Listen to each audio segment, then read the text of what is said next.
Sonic Frontiers was the last mainline 3D Sonic game, and Sonic Team introduced a new formula that was the unthinkable, and that is the open zone formula, which is Sonic in the open world environment.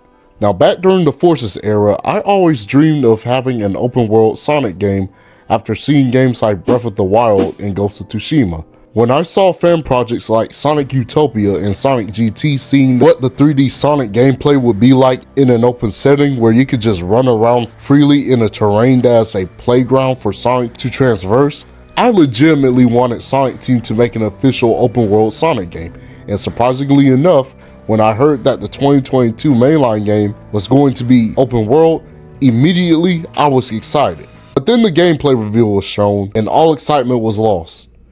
Until the final game was released, and the first playthrough was a breath of fresh air. It was satisfying that Sonic had tight control in 3D, the freedom of running around in the Starfall Islands, doing puzzles, cyberspace was cyberspace, and the bosses, except for you, we don't talk about you.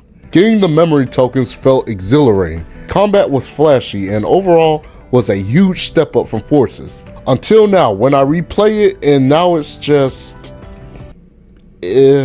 Okay, I still like the open zone formula, and it has a lot of potential. However, looking back with Frontiers, if they want to prevent this formula from setting up for failure, then there is still a lot of work to be done.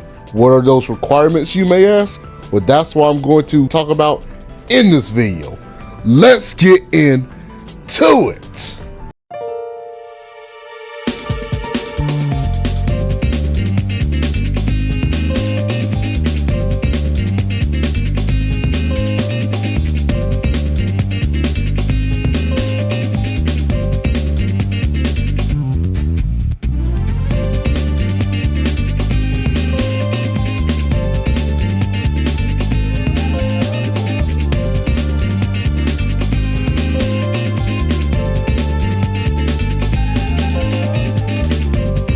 It's obvious that Sonic Team is now working on the next mainline open zone game, and even though Shadow Gen's open zone hub world was a huge improvement from Frontiers open zone, it's still not perfect. So the first requirement that Sonic Team need to do in order to evolve on this formula is very, very important, and that is to get rid of the boost. The boost gameplay needs to die, okay? It has to go, all right? It has to go.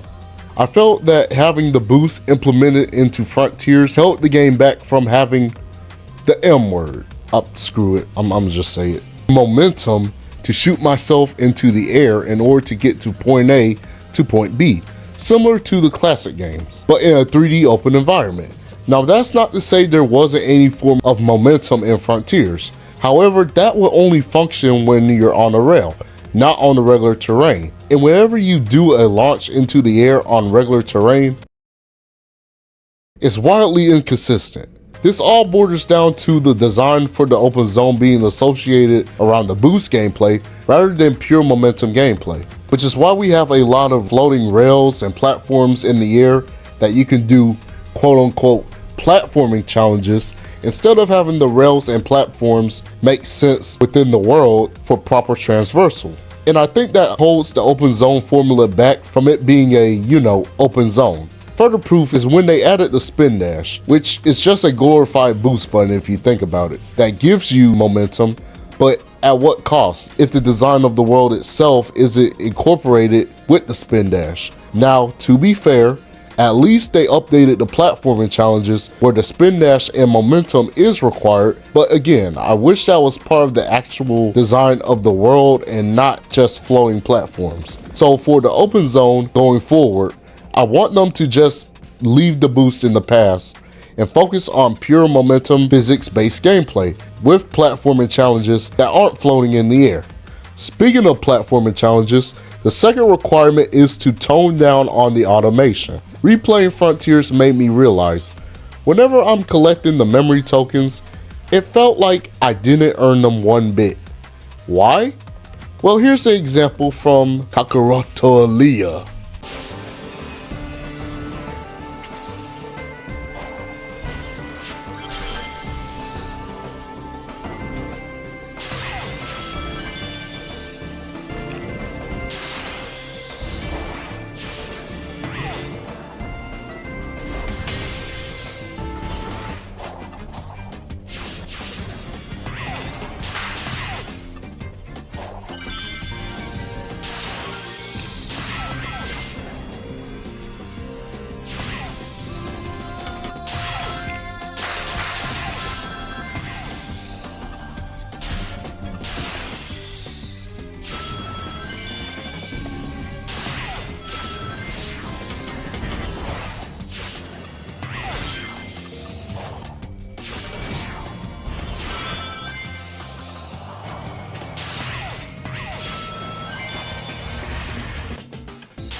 See the pattern here? Every time you do a platforming challenge, wait a minute, hold on for a second. Should we be allowed to call them platforming challenges? No, I know they're called platforming challenges, but they're not. Okay, all right. Well, I'm just stick to the script. Okay, platforming sections. In order to collect a memory token, either jump on a spring, land on a rail, rainbow hoop, collect the token. Dash panel, spring, homing attack chain, get the token. Spring, rail, dash panel, rainbow hoop, spring, collect the token, and rinse and repeat.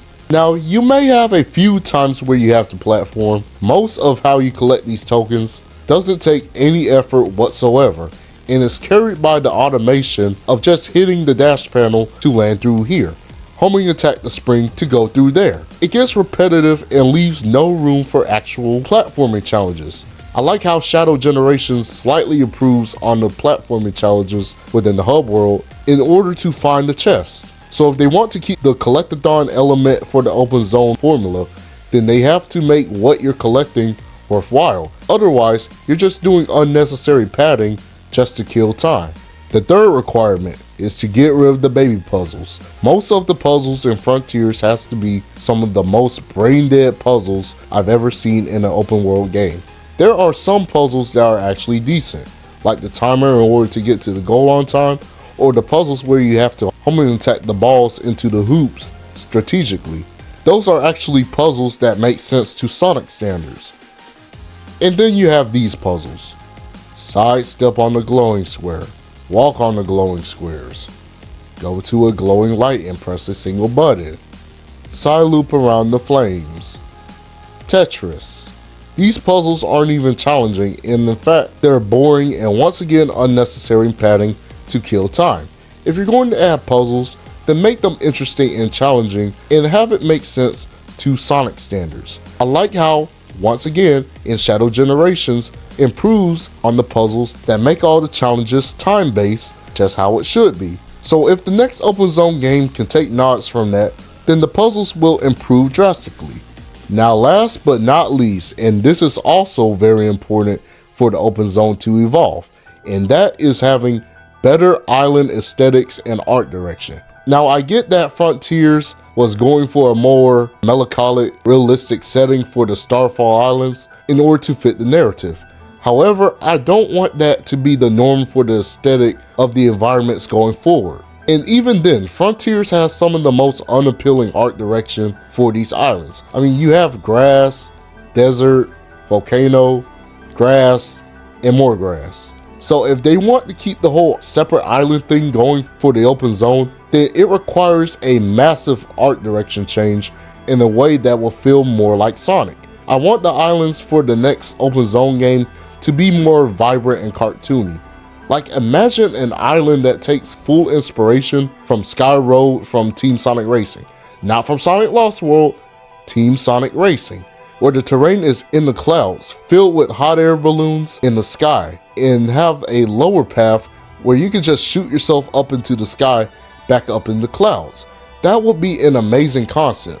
Or a Neon City inspired island with civilians as NPCs, where it's something similar to like the Sonic Generations version of Speed Highway, but in the open zone. Or something very outlandish, like Music Plant mixed with Route 99. I don't care, it's Sonic, let it be weird and wacky. But all in all, I just want the next open zone games to have a better aesthetic and art direction for the islands. And those are my suggestions that Sonic Team could take so that the open zone formula can prevent setting up for failure.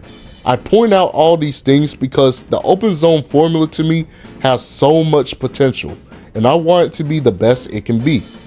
Like I've stated, I always wanted an open world Sonic game and always seen Sonic as a type of character that can work in an open environment. So the fact that they were able to make it work, really promising. However, there is still much work to be done.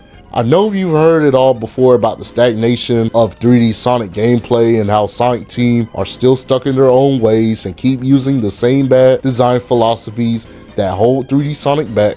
But if they just use those suggestions that I've stated, then I'm pretty sure that the open zone formula will be here to stay. If you have anything that you want to add on to this video, let me know your thoughts in the comments down below because I love to hear them. And also, if you guys are new to the channel, don't forget to subscribe so you don't miss out on any future content. With that being said, have a good day, have a good night, and I'll see y'all in the next video. Peace!